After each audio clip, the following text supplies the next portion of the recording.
이 시간 하나님께서 주시는 말씀은 열왕기상 2장 1절에서 4절까지의 말씀입니다. 구약 511쪽입니다. 다윗이 죽을 날이 임박함에 그의 아들 솔로몬에게 명령하여 이르되 내가 이제 세상 모든 사람이 가는 길로 가게 되었노니 너는 힘써 대장부가 되고 내 하나님 여호와의 명령을 지켜 그 길로 행하여 그 법률과 계명과 율례와 증거를 모세의 율법에 기록된 대로 지키라. 그리하면 내가 무엇을 하든지 어디로 가든지 형통할지라. 여호와께서 내 일에 대하여 말씀하시기를 만일 내 자손들이 그들의 길을 삼가 마음을 다하고 성품을 다하여 진실이 내 앞에서 행하면 이스라엘 왕위에 오를 사람이 내게서 끊어지지 아니하리라 하신 말씀을 확실히 이루게 하시리라. 아멘. 오늘은 어디로 가든지 하는 이런 제목으로 말씀을 전하겠습니다. 다윗과 같은 그런 훌륭한 명장도 육신이 연약해졌습니다. 늙었다는 것이죠. 그래서 죽음을 준비하는 상황에 오게 되었습니다. 그렇게 나이가 늙어서 죽음을 맞이할 그런 상황에서 다윗은 다윗을 이어서 왕이 될 솔로몬을 불러서 유언을 하고 있습니다. 유언은 우리가 잘 아는 대로 인생에서 중요한 내용을 전하는 것인데 유언의 내용을 보면 그 사람이 일평생 동안 어떻게 살아왔는가, 무엇을 중요하게 생각을 하였고 그의 삶의 우선순위가 무엇인지 정확하게 알 수가 있습니다. 다윗은 아들 솔로몬에게 자신의 일평생 동안 경험했던 일들 중에서 가장 중요한 내용을 전하고 있는데 그 유언의 중심에는 하나님이 계셨습니다. 그는 믿음의 사람이었다. 하나님 중심으로 살았다 하는 것입니다. 마지막 순간까지도 하나님을 생각했던 그런 사람입니다. 내가 이제 세상의 모든 사람이 가는 길로 가게 되었다고 하였는데 이 말은 죽음을 앞두었다 하는 말입니다. 세상 사람들이 모두 맞이하는 죽음 앞에 자신이 서 있다 하는 것입니다. 그런데 그 말 중에는요 또 어떤 내용이 포함되어 있는가 하면 이제 내가 이 땅에서 떠나 하나님 나라에 들어가게 될 것이다. 하나님 나라 그 천국에 들어가게 될 것이다 하는 그러한 소망이 담겨 있습니다. 솔로몬에게 죽음 이후의 세계에 대해서 지금 이야기를 하고 있는 것입니다. 오늘 다윗의 유언의 말씀을 통해서 우리는 몇 가지 교훈을 얻을 수 있습니다.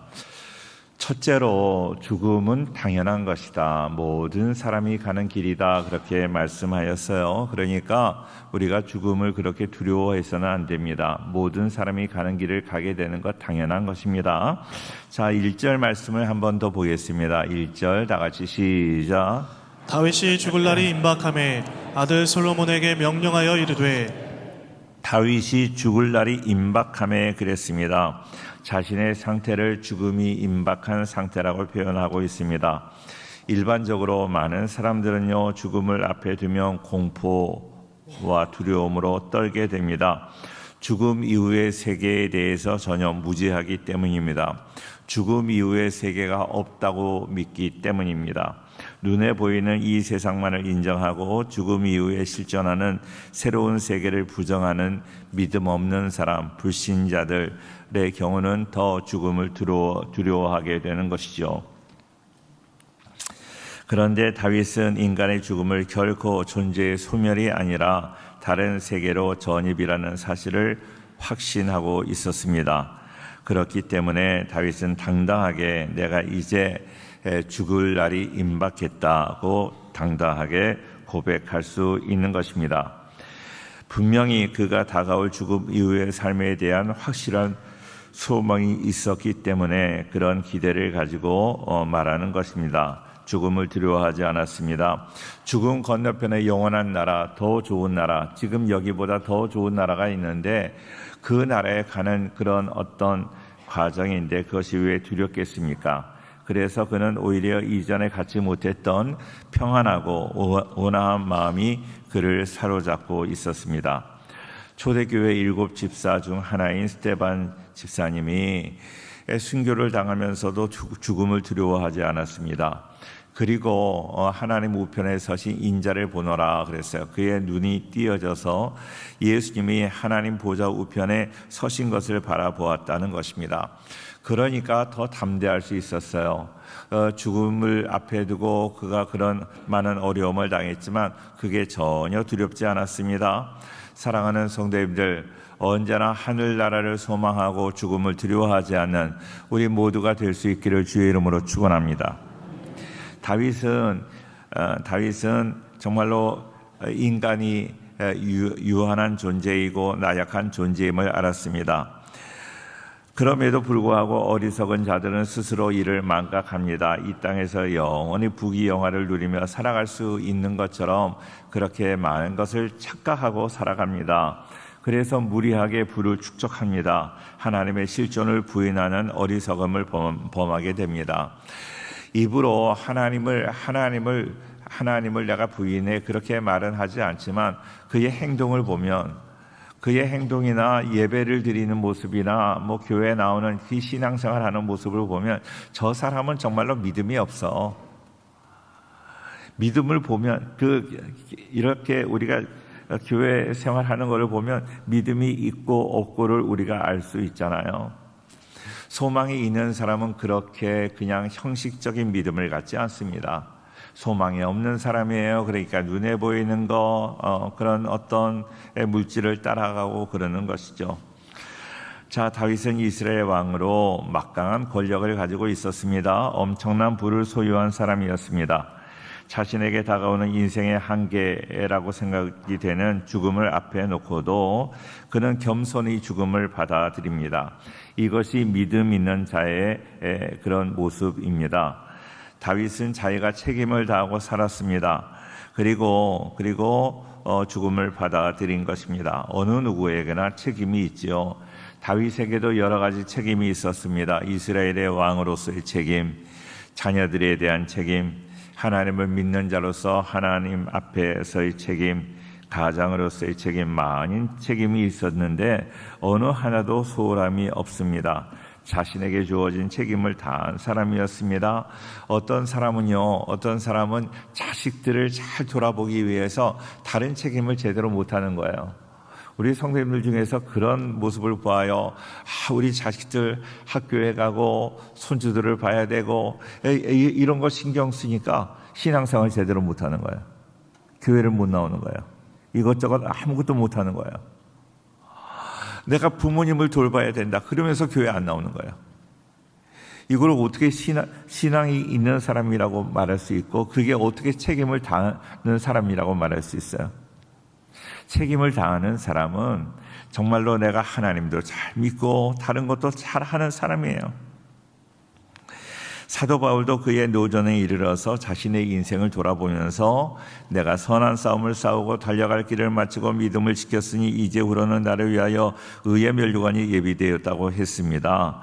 하나님께서 주신 사명을 다하고 이제 하나님의 부르심을 기다리는 아름다운 인생의 모습을 보면서 우리도 바울과 같이 내가 믿음을 끝까지 잘 지켰다, 선한 싸움을 싸웠다, 그렇게 고백할 수 있는 우리 성도들의 삶이 되어야 할 줄로 믿습니다. 이 세상의 모든 사람들 한 사람도 빠짐없이 다 죽음을 맞이하게 돼요. 여기에 계신 우리 모든 분들 한번 제가 예언할까요? 여기에 있는 분들 중에서 죽지 않을 사람은 한 사람도 없어요. 제 예언은 100% 맞을 줄로 믿습니다. 그런데 많은 사람들이 자신의 죽음을 생각하지 않습니다. 죽음은 나와 상관없는 것처럼 남의 일인 것처럼 살아가는 거예요. 그런데 사람들이 죽음 이야기를 하면 싫어하고 그런 얘기 하지 말라고 그러는데 죽음을 미리 준비하는 건 참 중요한 일이라고 저는 생각을 해요.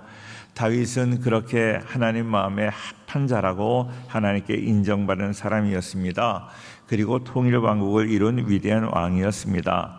그런데 그도 하나님 앞에 서야 될 때가 있다는 거예요. 위대한 인물 다윗, 위대한 왕 다윗도 이제 죽음을 맞이하게 되었습니다. 죽음 앞에 장사가 없다. 죽음을 이길 사람이 없다. 죽음이 오는데 죽음을 막을 사람이 한 사람도 없다는 거예요. 그래서 히브리서 9장 27절에 말씀합니다. 같이 보겠습니다. 시작. 한 번 죽는 것은 사람에게 정해진 것이요 그 후에는 심판이 있으리니. 한 번 죽는 것은 사람에게 정한 것이다. 한 번 죽는 것은 모든 사람이 죽음을 다 맞이하게 된다 하는 거예요. 그 후에 심판이 있다 그럽니다.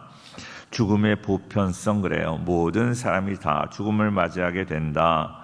자, 그래서 다윗에게도 죽음이 다가옵니다. 젊은 날 그는 하나님을 조롱하고 이스라엘을 괴롭혔던 그 골리앗을 쓰러뜨리는 용맹스러운 사람이었습니다.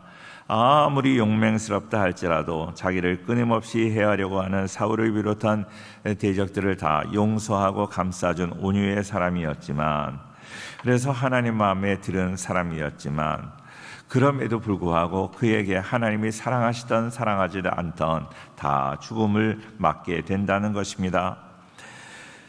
다윗은 우리아의 아내 밧세바를 범하고 밤마다 눈물로 침상을 적신 회개의 사람이었습니다. 그런데 그런 회개했다고 해서 죽음이 안 오느냐? 그렇지 않다는 거예요. 다윗과 같은 인물은 이스라엘 역사에서 찾아보기 어렵습니다. 실수도 많았습니다. 죄도 지었습니다. 그런데 철저하게 회개하고 하나님을 섬김으로 이스라엘 역사보다 더 큰 인물이 되었습니다. 역사를 창조하는 인물이 되었습니다. 위대한 정치가, 그리고 이스라엘을 이렇게 통일시키는 그러한 그 왕, 그리고 음악가로 수많은 찬양시도 지었고 악기도 잘 다루었습니다. 뛰어난 영웅이었습니다. 그는 사랑할 줄 아는 가슴을 가진 정서가 풍부한 사람이었습니다. 뿐만 아니라 의리가 있었습니다. 친구 요나단과 의리를 지켰습니다. 그의 아들 때까지 지켜주었고 자기에게 도움을 준 사람들을 기억했다가 반드시 은혜를 갚는 그러한 사람이었습니다. 그런 면에서 다윗은 참 귀한 인물입니다. 그런 다윗도 이제는 모든 사람들의 가는 그 죽음의 길을 가게 되었습니다. 그래서 다윗이 솔로몬에게 내가 이제 모든 사람의 가는 길로 가게 되었다고 고백을 하고 있는 것입니다. 다윗은 죽음에 대해서 어떤 의미도 부여하지 않았습니다. 그리고 죽음을 두려워하지도 않았습니다. 죽음을 피하려고 하지 않았습니다. 역사적으로 보면 진시황은 불사약을 구해오라 그랬잖아요. 이 세상에 불사약이 어디 있어요? 불사약이 없는데 불사약을 구해오라고 그러니까 그 신하들이 얼마나 힘들었겠습니까? 한 무제는 숭노반의 이슬을 받아 먹으면서 그러면 오래 산다고 그랬나 봐요. 그래서 그러면서 오래 살려고 노력을 했어요. 그런데 그들은요, 우리들보다도 오래 살지 못했습니다. 일찍 죽었습니다. 내가 세상 모든 사람이 가는 길로 가게 되었다는 이 말이 바로 죽음에 대한 올바른 이해입니다. 모든 사람이 가는 길입니다. 어느 누구도 안 갈 사람이 없어요. 우리 교회에서도 장례를 여러 번 치르게 되는데 장례할 때마다 제가 드리는 말씀, 모든 사람이 가는 한 번 죽는 것은 사람에게 정한 것이요. 우리 가정에만 왜 이런 일이 있느냐? 그게 아니에요. 때로 하나님의 뜻이 계셔서 우리를 일찍 데려갈 수도 있고 늦게 데려갈 수도 있지만 우리는 다 죽는다는 것을 우리는 기억해야 될 것입니다. 죽음 이후에는 영원한 하늘나라가 있습니다. 우리는 말씀을 통해서 그것을 배웠어요. 영원한 나라, 이 세상보다 더 좋은 나라가 있는 것을 기억하고 날마다 소망 가운데 살아가는, 죽음을 두려워하는 것이 아니라 날마다 내가 기도하고 하나님 바라보면 이 죽음이 두렵지 않아요. 저는 우리 성도님들 죽음이 두렵지 않은 우리 성도들 꼭 될 수 있기를 주의 이름으로 축원합니다. 저는 이렇게 목양을 하면서, 목회를 하면서 우리 성도님들이 이렇게 세상을 떠나셔서 하나님의 나라에 가시는 그런 모습을 봅니다. 죽음을 전혀 두려워하지 않고, 제가 안타까워하는 저를 보고 목사님 걱정하지 마세요. 저는 이제 하늘나라 가요. 차라리 그분이 저를 더 안타까워요. 이 세상에서 고생할 걸 생각하면서. 우리 성도님들 하늘 소망 가지고 살아가기를 축원합니다. 두 번째로 모든 일에 담대해야 되는 거지요. 2절 말씀인데요. 2절 같이 보겠습니다. 시작. 내가 이제 세상 모든 사람이 가는 길로 가게 되었노니 너는 힘써 대장부가 되고 너는 힘써 대장부가 되라 그랬어요. 힘쓰라는 거예요. 뭐를 힘쓰라? 대장부가 되기 위해서 힘쓰라 하는 것입니다. 솔로몬은 실제적으로 여성적이었다고 해요. 그리고 유약한 면이 많이 있었습니다. 그런데 거기다가 왕이 될 때 나이까지 어렸습니다. 몇 살에 왕이 되었는지 정확한 기록은 없지만 학자들마다 달라요. 12살에 되었다, 14살에 되었다, 18에 되었다, 20살에 되었다. 그 중에서 제일 많은 게 20살이니까 20살로 생각을 하더라도 20살도 어리잖아요. 산전수전을 다 겪고 30의 왕이 되어 40년 동안 이스라엘을 다스린 다윗의 눈에는 솔로몬이 너무나 어려요. 너무 어려요. 너무 어려. 이 솔로몬이 어떻게 왕을 제대로 할 수 있을까 이렇게 걱정했다는 거죠. 제가요 신학교를 졸업했어요. 저는 일반 대학을 졸업하고 신학교를 졸업했어요. 그리고 이제 담임 목회를 맨 처음으로 이렇게 농촌교회를 갔어요. 제가 대학도 졸업하고 신학교를 졸업하고 그랬으니까 저로서는 이제 목회를 잘해야 되겠다 이렇게 좀 그런 큰 소리를 치고 이렇게 목회를 나가게 되었는데요. 목회를 나가게 되었는데 저희 아버님이 보시기에는 너무나 어려요. 너무나 어려. 그러니까요, 제가 목회하는 그 교회에 오셔가지고 아이고, 제가 어떻게 할까? 너무나 안타까워하고 저를 위해서 기도해 주셨던 그 모습이 눈에 선해요. 자, 오늘 다윗이 솔로몬을 볼 때 그런 모습이에요. 야, 이 솔로몬이 어떻게 할까 하는 그런 마음이 있었던 것이죠. 그런데 왕이 쟁탈권이 벌어졌잖아요. 지난주에인가 말씀드렸죠. 아도니아라는 형이 왕의 즉위식을 자기가 먼저 하고 왕위를 찬탈하려고 하는 그런 일도 있었습니다. 기가 막힌 상황, 어려운 상황, 만만치 않은 상황에서 힘써 대장부가 되라 한 것입니다. 역대상 29장 1절에도 다윗 왕이 온 회중에게 이르되 내 아들 솔로몬이 유일하게 하나님께서 택하신 바가 되었으나 아직 어리고 미숙하여. 내 아들이 아직 미숙하다는 거예요. 그렇기 때문에 그 미숙한 아이에게 지금 권면하는 거예요. 네가 대장부가 되라, 대장부가 되어라 하는 것. 그 뜻을 잘 알지 못하겠어요. 뜻을 알지 못하면 성경 원어를 찾아보는 것이 중요합니다. 그래서 원어를 찾아보니까요, 히브리어 원어로 외자하크다, 외하이다, 르이시입니다. 이것은 무슨 뜻인가 하면 너가 강하게 되어라, 네 마음을 강하게 하라, 남자처럼 강하게 하라 하는 그런 뜻입니다. 이러한 다윗의 권면은 여호수아에게 모세가 권면한 말씀과 동일합니다. 원어가 같아요. 원어가 같아요. 어제 제가 원어를 다 이렇게 찾아봤는데 원어가 같습니다. 여호수아 1장 6절에 있는 말씀인데요. 같이 보겠습니다. 다 같이 시작. 강하고 담대하라. 너는 내가 그들의 조상에게 맹세하여 그들에게 주리라 한 땅을 이 백성에게 차지하게 하리라. 자, 오늘 힘써 대장부가 되라는 것은 강하고 담대하라는 거예요. 강하고 담대하라. 여호수아에게 강하고 담대하라고 말씀하신 그 하나님은요, 오늘 말씀보다 또 다른 말씀을 보면 내가 너와 함께 하겠다는 거예요. 그 근거는 하나님이 함께 하신 거예요. 자, 보세요. 이 세상 사람들은요, 우리에게 막 이야기를 해요. 어떤 것을 이렇게 그렇게 살으라고 말하는데 그 근거가 분명하지 않아요. 근데 하나님의 말씀은요, 근거가 분명합니다. 너가 담대해라. 왜? 내가 너희 뒤에서 너를 도와준다는 거야. 너와 함께 하겠다는 거야. 우리 성도님들, 하나님이 함께 하심을 믿고 담대하게 살아가는 우리 모두가 되기를 축원합니다. 할렐루야. 그게 바로 근거예요. 제가 젊었을 때 지금 나이가 많이 들으신 그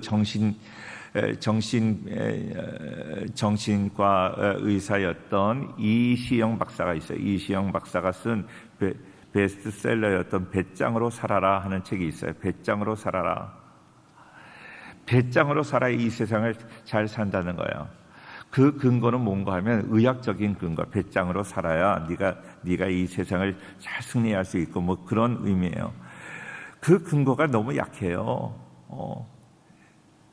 그게 틀릴 수가 있어요. 의학적인 지식이 틀릴 수가 있어요. 그러나 하나님께서는요, 내가 너와 함께한다, 너를 떠나지 않는다, 너를 도와준다. 그러므로 너는 담대해. 어디에 가서나 담대하라. 믿는 사람으로 담대하라.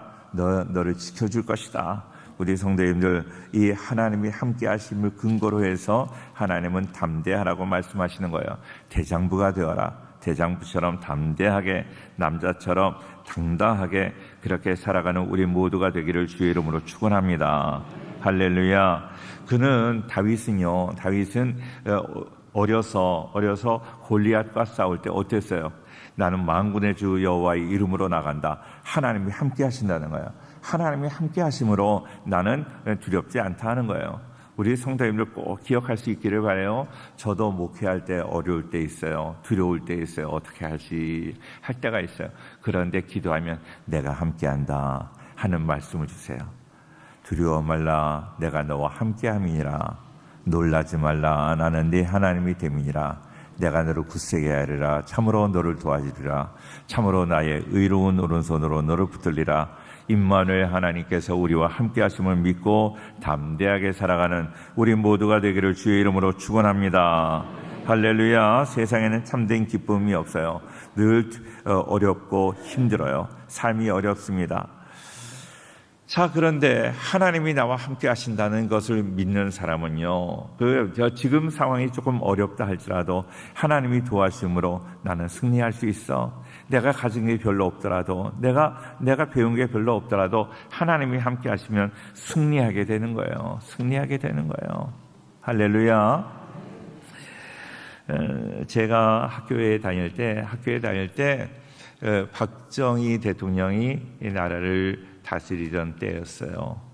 그런데 그 박정희 대통령의 둘째 딸이 있어요. 박근혜 대통령이 아니고 그 동생 박근영 씨라고 있어요. 그분이 그때는 막 긴급 조치가 발동이 되고 그런 시대였어요. 그런데 그분이 서울대에 다녔는데 서울대에 다니면서 데모를 하는 거예요. 데모. 독재 정권을 물러가라. 자기 아버지를 향해서 데모를 하는 거예요. 왜? 그럼 그렇게 데모해도 안 잡혀갈 줄 알고 아버지가 뒤에서 지켜줄 줄 알고 데모하는 거예요. 다른 사람은 무서워서 데모도 못하는데 근영 씨는 데모를 막 하고 그랬어요. 하나님이 함께 하시는 걸 우리가 확신한다면 어디서나 담대하게 살 줄로 믿습니다. 우리 성도님들 담대하게 살아가는 우리 모두가 되기를 주의 이름으로 축원합니다. 할렐루야. 자, 세 번째로 율법을 지켜야 됩니다. 3절 말씀을 같이 봅니다. 3절 다 같이 읽어요. 시작. 내 하나님 여호와의 명령을 지켜 그 길로 행하여 그 법률과 계명과 율례와 증거를 모세의 율법에 기록된 대로 지키라. 그리하면 내가 무엇을 하든지 어디로 가든지 형통할지라. 자, 3절 말씀은 왜 대장부가 되어야 하는 그것을 설명하고 있는 거예요. 대장부가 되라고 말씀하신 그 이유는 솔로몬이 유약해서만이 아닙니다. 나이가 어려서만은 아닙니다. 그런 고면을 한 것은 바로 솔로몬이 나이가 어리지만 그 나이를 유대 역사가 요세푸스에 의하면 그 나이가 14살 정도 되었을 걸로 추정을 합니다. 그러면요, 14살이 왕이 되어서 이제 하나님의 말씀대로 나라를 다스리려고 합니다. 우상을 다 깨뜨리고 우상을 다 제거하고 하나님을 제대로 잘 섬기려고 하면 우상을 섬기던 그런 나이 많은 그런 신하들 중에서 반대하는 사람이 있을 거예요. 반대하는 나이 많은 사람들이 반대를 하면 그거 아무리 왕이라도 자기 마음대로 하기가 어려울 것입니다. 율법 준수하기가 쉽지 않은 거예요. 정말로 하나님 말씀대로 우리 가정을 이끌어가기가 어려워요. 교회를 하나님 말씀대로 이끌어가기가 어려워요. 다 똑같은 마음을 가진 게 아니에요. 다 다른 마음이 있어요. 그러니까 하나님 말씀대로 이끌어가기 쉽지 않아요. 그런 가운데서 그 다윗은 담대하라. 왜? 하나님 말씀을 지키기 위해서 담대해야 된다는 것입니다. 다윗이 솔로몬에게 하는 부탁은 하나님 말씀대로 살아라 하는 것입니다. 다윗은 그렇게 살았기 때문에 이렇게 형통하게 하셨습니다. 하나님 말씀대로 살았기 때문에 골리앗을 쓰러뜨렸습니다.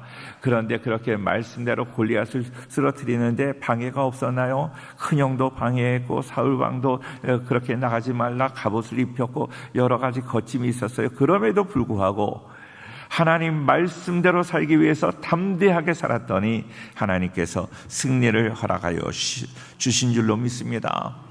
말씀을 따라 사는 것도 담대하지 못하면 살지 못해요. 그러니까 언제나 그렇게 담대함으로 세상 사람이 뭐라고 그런다 할지라도 하나님만 바라보고 살아가는 것입니다. 말씀을 그대로 준행하기 위해서 더욱더 담대하셔야 됩니다. 가정에서 가정을 믿음으로 이끌어가기 위해서 내가 말씀 안에 살아가는 것, 정말로 신앙으로 살아가는 것, 항상 기도하고 살아가는 것, 반대하는 세력이 있어요. 그리고 오해를 받을 수 있습니다. 뭘 그렇게 교회를 많이 다니느냐, 뭘 그렇게 기도를 많이 하느냐. 그러나 그런 말에 우리 넘어지면 안 됩니다. 우리가 신앙생활 잘하면 모든 것이 승승장구할 것 같지만 그러지 않아요. 신앙생활을 잘하고 날마다 하나님 기뻐하시는 삶을 살아가면 어때요? 마귀가 우리를 가만 놔두지 않아요. 마귀가 우리를 유혹합니다. 마귀가 우리를 넘어뜨리게 합니다. 그러나 마귀의 유혹까지도 우리가 능히 이길 수 있도록 우리 하나님께서 우리를 붙잡아 주시기를 주의 이름으로 축원합니다. 말씀으로 든든히 서서 어떤 유혹이 있다 할지라도 말씀을 떠나지 않고 말씀대로 살아감으로 하나님의 은혜와 복을 누리는 우리 모두가 되기를 주의 이름으로 축원합니다. 경교라는 게 있습니다. 경교는 기독교의 한 기류입니다. 로마의 콘스탄티노플 교회 감독이었던 네스토리우스가 이렇게 주장했던 그 교리를 따르는 사람들을 경교라고 이렇게 우리가 불렀습니다. 이단으로도 정죄가 되기도 하였는데 그 경교가 우리나라에도 들어왔습니다. 통일신라 시대에 들어왔던 그런 흔적이 있다. 그렇게만 이야기를 하는데요. 그래서 통일신라 시대에 그런 경주에서 돌 십자가가 이렇게 발굴이 되기도 했습니다. 이미 언더우드 아펜셀러가 들어오기 전에 돌 십자가가 우리나라에서 나왔다 하는 것 참 신기한 일이죠. 경교가 우리나라에 들어왔었다 하는 그런 흔적을 발견할 수 있습니다. 그런데 그 경교가 중국에 들어갔습니다. 오래전에 중국에 들어갔는데 경교는 이 하나님만을 믿어야 된다, 예수님만이 우리의 구원자가 되신다 하는 것을 주장을 하지 않고 그 중국의 풍습을 그대로 받아들였습니다. 중국에 먼저 들어왔던 불교와 도교도 받아들였습니다. 이게 부처를 믿는 것도 허락하고 도교도 받아들이고 귀족들과도 잘 어울렸습니다. 모든 것을 다 받아들였다면 그게 무슨 기독교입니까? 양계비와 로맨스로 유명했던 당나라 현종이 바로 경교 신자였습니다. 그 결과 중국에서 경교가 완전히 사라져버리게 되었습니다. 사랑하는 성도님들 분명히 기억하세요. 우리가 신앙을 제대로 지키기 위해서 말씀을 수호하고 말씀대로 살아갈 때 그 신앙은 능력이 있는 거예요. 그 신앙을 통해서 하나님께서 역사하실 줄로 믿습니다. 하나님의 말씀을 지키느라고 세상과 충돌하고 갈등한다 할지라도 믿음이 자라고 하나님께서 부흥을 허락하여 주실 줄로 믿습니다. 세상과 우리가 갈등한다 할지라도 세상과 충돌하는 일이 있다 할지라도 온전한 하나님 말씀대로 살아가기 위하여 마귀의 유혹을 능히 감당하기 위하여 늘 영적으로 담대하여 하나님의 말씀을 지켜나가고 신앙을 지켜나가는 우리 모든 성도들 되기를 주의 이름으로 축원합니다. 기도하겠습니다.